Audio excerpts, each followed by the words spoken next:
This is Zuri, and this is Zuri's roadmap to success. This is a bully stick. I'm going to let Zuri chew on this while I hold on to it. And this is one of the first things I wanted to go over. So let's actually go, whoops, a little bit further away. Come here, buddy. So what I want to do is I want to have, Zuri is not a big fan of being petted. And so what I want to do is I want to show you a way that you can actually have him practice getting petted. So what I'm doing, and you see he's kind of looking, we have people moving around the room, that's okay. But when there's any movement, dogs are always going to be attracted to it, and their eyes are going to be drawn to it, I should say. So if I have the bully stick, it's mine. If he has it, it's his. If I hold it together and he chews on it, it's ours. So I can do this with a treat or with a bully stick. So what I want to do is I want to get him used to my hand approaching him. So I'm not actually touching him. I'm just repeating the action that I'm going to do if I am going to reach to pet it. And so I'm going to do this a whole bunch of times until he looks pretty relaxed. Now, his back leg, you can't see it off camera, is way behind him, which is his way of saying I'm not fully comfortable. So I'm going to just continue doing this. And eventually we should see that foot come underneath him. And that's his way of saying I'm comfortable. Now, even though he's licking me, he's comfortable with him initiating contact with me. I don't think he'd be as interested if I'm initiating the contact with him. So I'm going to cheat a little bit and hold this a little bit closer so we can get that step. Now, I prefer the dog does the step on his own. But you can manipulate a little bit, you can change your environment a little bit as a motivator. You don't want to manipulate the dog.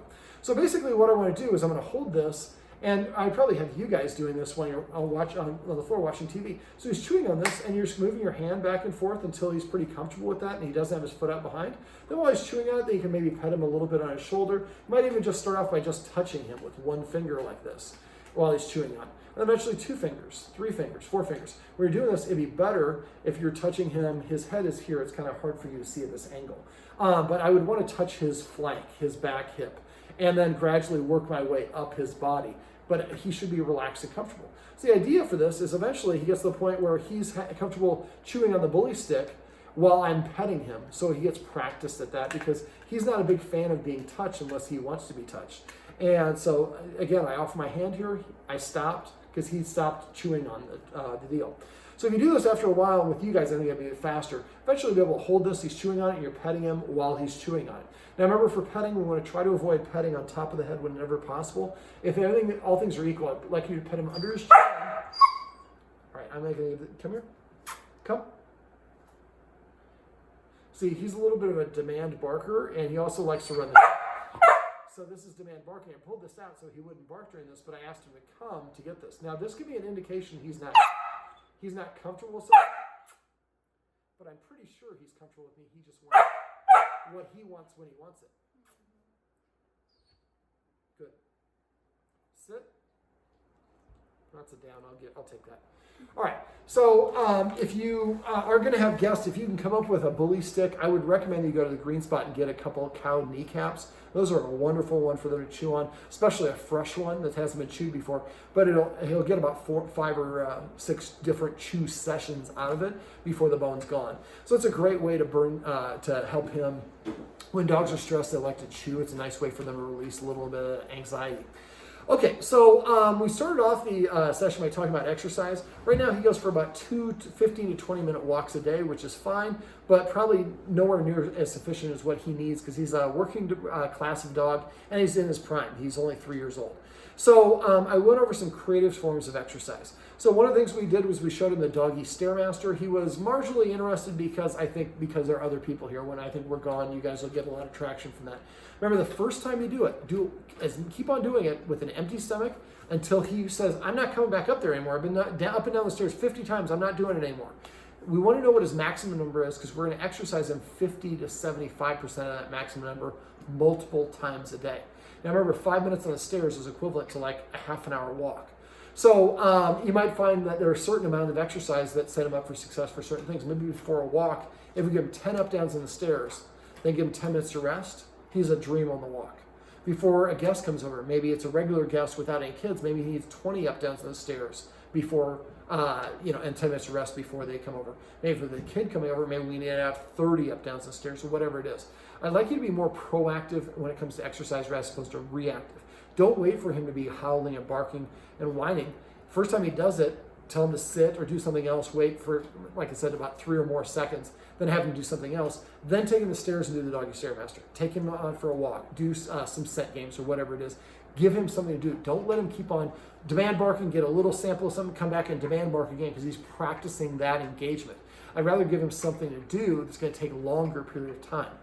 That's why it'd be ideal if you could arrange to have guests come over for at first very short periods of time. Exercise him first, have him come in here, give him a bully stick. He chews on the bully stick. When the bully stick's about to be gone, the guest leaves before he gets a chance to start barking.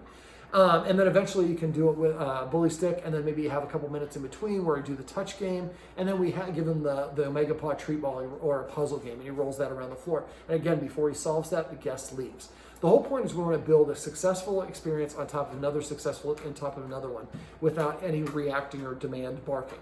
And eventually it gets to be so far away from the demand barking, he forgets to do that because he doesn't need to. He's got everything he wants. And we gradually help to elongate that duration in between in small enough steps where he doesn't perceive it as being negative, and he's able to accomplish it with a plum.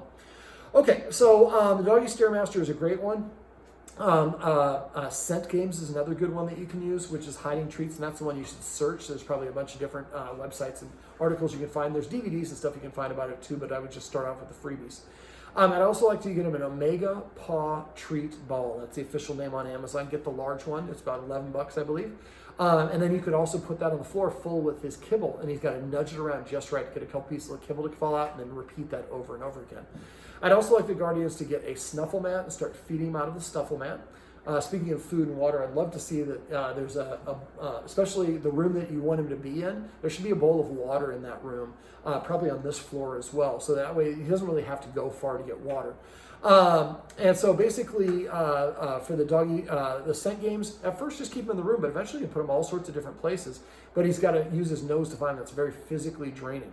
Also on walks, remember, allow him to sniff as much as it's safe to do so. And instead of going on a circuit around a couple blocks and coming back to your front door, just pick a direction and go there for a certain number of minutes. And then when you get the halfway point, cross the street so you have fresh sniffs on your way back. And remember, he burns more energy on a walk by sniffing than he does from walking. So let him sniff as much as he needs to. Keep the walk shorter and more successful at first. I mean, you can go for a longer walk, I guess. There's nothing wrong with that. But if you're going to be in your neighborhood and there's going to be people around at a certain time of the day, walk at a different time of the day. If you can't do that, go to a park. Remember, front-facing approaches are confrontational. So if you don't manage the situation, then he's got to manage it. He's going to manage it by barking and being very front-facing to try to make the other dog go away. Dogs don't realize, I can move myself away. Well, that's a great thing for you to do. So I'd like you to practice those U-turns on walks when you're walking and there's nobody around and he gets a little bit ahead of you. Just turn to the side and hold the treat out facing kind of halfway. So if we're walking this way, I stop and face this way. He's ahead of me and I'm holding the leash out like here. And when he gets to the end of the leash, I call his name. He turns and looks at it and he sees the treat. He comes this way. I say turn right before he's 1 foot away. And we turn and walk back the direction we came for 5 to 10 paces. Then we repeat that process and then turn around. So we're essentially doing a U-turn and helping him practice doing that. So if you come on a walk and he starts lagging behind or doesn't want to go, well, oh, there's another dog coming, we'll do a U-turn and we'll turn and walk away, or preferably you would see it and turn and get him out of there before he even gets a chance to shut down.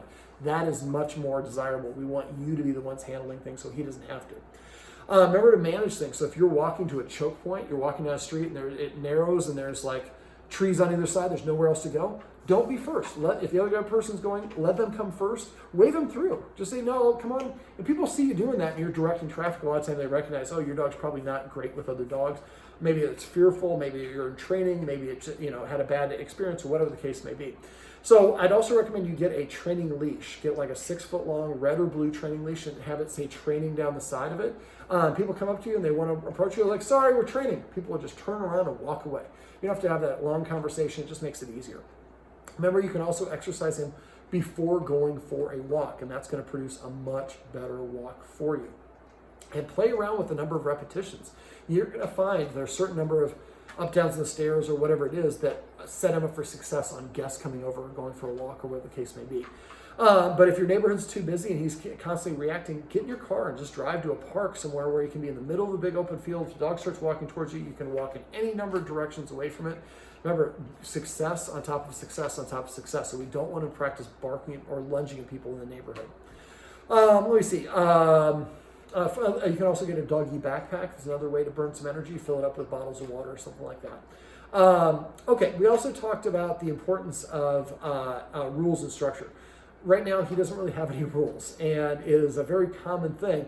A lot of my clients, I've asked them to imagine what their job would be like if they had a new boss that said, you know what, there's no rules for you. Since there's no rules, there's no consequences, and whatever you feel like you deserve it, you let me know and I'll cut you a paycheck, no questions asked. You're going to love your job and be the worst employee they have ever had because you have no motivation to listen to them. Most of us love our dogs and we do so many things for them that we really rob them of any motivation. So giving the dog jobs and tasks to do, things they can do to make us happy, is not necessarily happy, but to contribute to our group. And there are things they can do to make us happy. But remember, the dogs don't have to always please us. They're not our servant. Though we have a leader-follower dynamic, there are times that it's okay for the dog to do its own thing and go to the nap and all that fun stuff. All right, so let me see. So for rules and structure, we talked about not allowing the dog in the kitchen when we're preparing food, not be around the table when we're giving it food, when we're eating food ourselves, excuse me. Make sure we are not giving the dog any food from the table or letting any food drop on the floor in the kitchen and letting him come and get it. Because remember, breaking a rule to reward a dog is like giving an addict a taste of whatever their drug is. They're just going to want more of it. So if you want to give him some food, put it in his bowl after the meal or whatever the case may be. Don't give him directly food from the counter or from the floor if you drop it, or from the kitchen table. If you drop it on the floor, pick it up real quick, put it in a bowl, and give it to him later. Otherwise, he's just going to keep on sweating you, looking for that. And even if he's not actively begging you, being within 7 feet of you when you're eating or have a high-value item is a way of challenging in the dog world. So even if he's not actively begging, it's inappropriate for him to be close to you.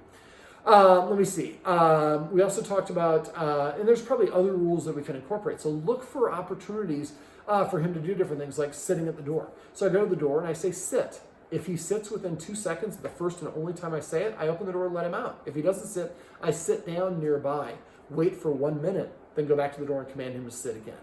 If he doesn't sit this time, I walk away for 2 minutes. Next time I walk away for 4 minutes, then for 8 minutes. But each time you walk away, make sure you sit down. As I mentioned in one of the videos above, standing looks temporary, where sitting looks like you're going to be there for a minute. Let me see, what else? We can also do, these are called pre-max. Pre-max means a less desirable behavior earns me a more desirable behavior. So if I sit at the door opens and I get to go outside and run around. The more desirable behavior is running around. Sitting, I sit and then I get something. So you can also do the same thing. Tell him to sit before he prepares food. Sit before you put the food down. Sit before you attach the leash. I do a lot of it for sitting, but you could do it for other things as well, just nothing's coming to mind. But you can also ask him to lay down.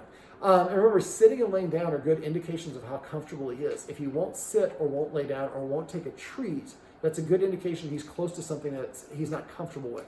We can try to keep on using a higher value treat or force him to do it, but then we're not listening to what's going on. Remember, the best thing to do with him is increase the distance between him and anything he's reactive or fearful of, so that he learns how to kind of be comfortable around that object.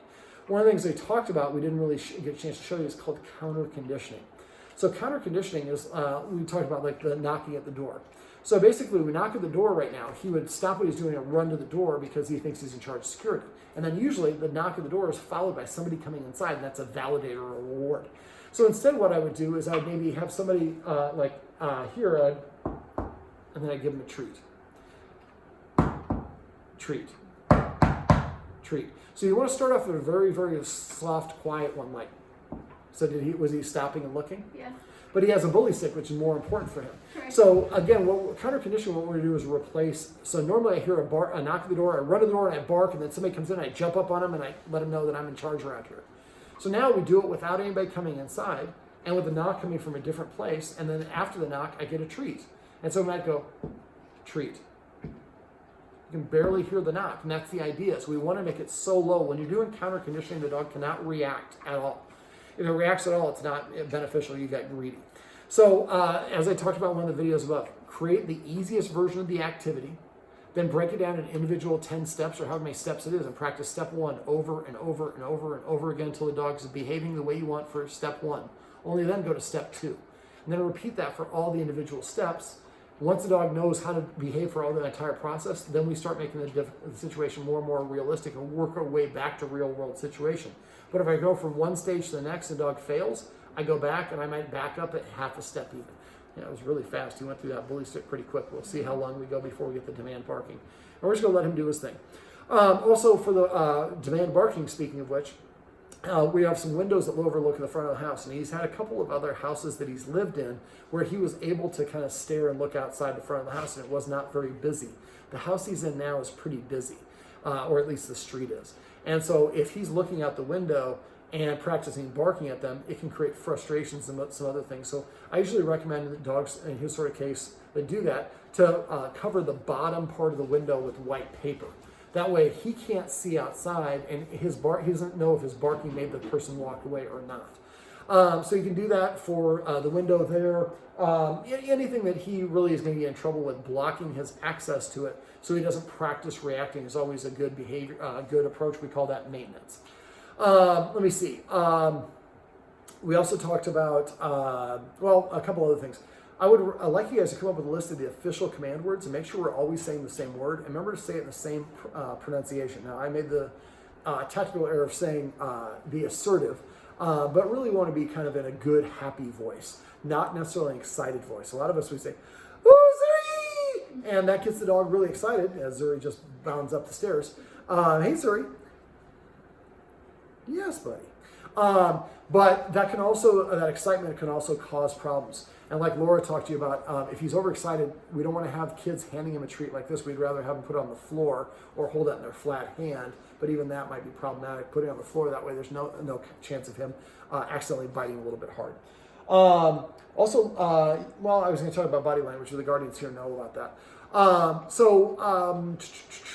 What else did I want to go over? Make a list of the official command words and say vocabulary to each other if you're saying a different version of the word. Remember to use your good marker anytime he does something you want. So every time he goes to the dog bed, just say good. Every time he takes a drink of water. I mean, I like to actually mark it. So if it's water, I might say agua right before he drinks it. But if you don't have a treat or you can't, nothing imaginative coming up, just say good every time he does the things that you want. That's really passive training, which we talked about, which is petting him when he offers behaviors or actions that we like. So every time he comes to you, you should pet him under his chin and say, come. Actually say come and then pet him under his chin, excuse me. Or remember, petting him is best on the chin, chest, or the shoulders. Avoid reaching over his head. And if you can see that he's about to lay down, or about to go to the dog bed, or about to drink water, or about to poop, or whatever it is, trying to say the command word right before he does is a great way to do it. That helps sync it. So I hear the word poop, then I poop, and then I get a pet. So that becomes kind of a string that the dog motivates the dog to do what we want them to do. So celebrating passive training is basically when the dog voluntarily offers us a behavior or action, we recognize or reward it in that 2-second window. So every time the dog's walking towards me, he's 1 foot away, I say, come. And then he takes the last step, and then I pet him. The more you pet your dog for desired behaviors, the more they will offer those behaviors to get your attention. Right now, he demand barks because that kind of gets him his attention. So use the word celebrate if you think somebody's petting the dog, missing an opportunity to pet the dog. So if somebody says celebrate to me, I just stop what I'm doing and pet the dog as fast as I possibly can. I missed it. But we want to kind of keep our eye out and try to see those things before they come. So he's a half step away, we say, come, or sing if you want to teach him to line on command. We also talked about petting with a purpose. Petting with a purpose. This is, I think, I want him to leave. He's been here too long. I need a nap, and I'm just going to bark to say that I don't agree with what's going on. So basically, petting with a purpose is petting your dog for a reason. So if you would like to pet your dog or your dog wants you to pet it, it comes up and nudges you. Instead of doing what the dog wants, you're going to tell it to sit. And then if it sits, pet it under his chin or wherever you want. And pet it as much or as little as you want. If it's already sitting here, tell it to sit here or here. If it doesn't, if you want to do something else, you're going to ask it to lay down. If it does not sit or lie down, playing hard to get, like I said, is a great way to motivate dogs. So if you don't do what I want, then I'm on to the next thing. And it doesn't bother me at all. After a while, the dog thinks that it's the one losing out. So it'll eventually start sitting in front of you to prepay for the attention, because that's what you always ask for anyways. When it does that, make sure you do pet it. Now, remember to use the watchword of paycheck if you suspect someone's petting without a purpose. Even if that person did it right, they would stop petting, tell them, sit. If the dog sits, pet him, and say, actually, you missed it. But it's a nice way to check ourselves and be all on the same page. I'd also like you to get a treat dispensing toy or puzzle. Get a bunch of them so you can give them like one new one a week. And you might also want to take out one of your toys every day and put it in a long skinny box, and then grab one from the end, so you got a bit of a rotation going on. And name all your individual toys. Every time he brings you a striped football, call it Jack White or whatever it is. So come up with your own little terminology so you can actually command him to go down the stairs because of the up-downs that we're doing on the stairs. Tell him to go get you a specific toy or whatever the case may be. And that way you create a larger vocabulary. He knows what it is that you want from him. Couple other things, body language. Remember, he's not a big fan of, front-facing approach is confrontational for most dogs. But if you want to pet him, oscillate a little bit so my butt doesn't go to sleep. Zuri. So again, I can hold onto the treat and let him do that, and I can reach over and pet him while I'm giving him the treat, as long as he's not trying to move away. So I'm associating, and then the treat's about to be gone, and I stop petting him at the same time. I want to stop petting right before the treat goes away. So before, he wasn't very comfortable being touched, which is why I haven't been touching him.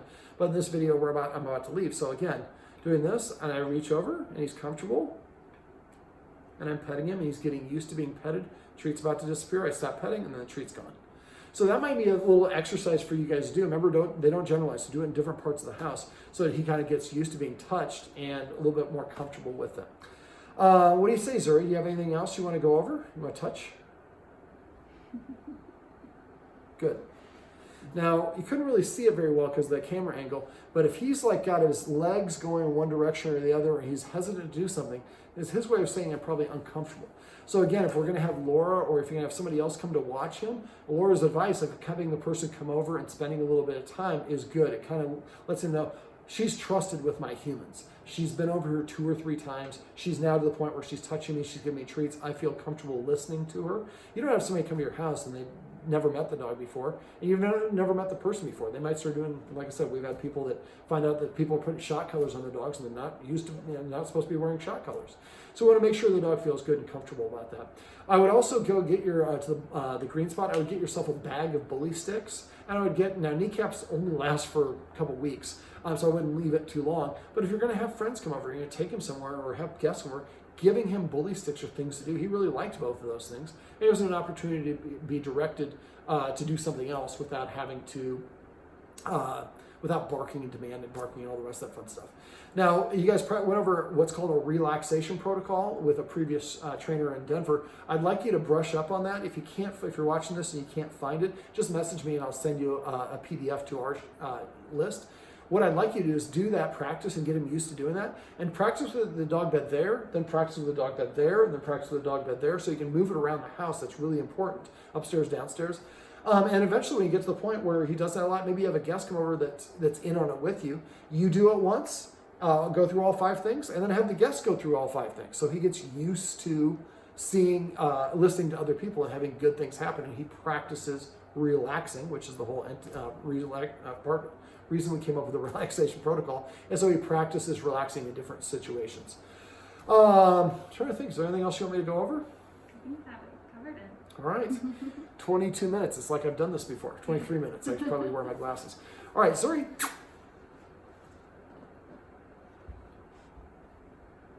This is Zuri, very reluctant. That was a good. And this is Zuri's roadmap to success. Remember, everything you do trains your dog. Only sometimes you mean it.